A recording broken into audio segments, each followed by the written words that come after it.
ругайся, только не засиди. Никого не надо слушать, дома не послушать.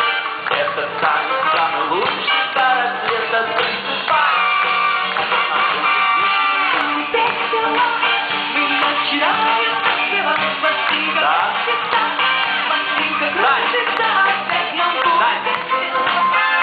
Я предлагаю, давай мы сделаем все-таки без вот этих технических. А то я думаю о том, что я там...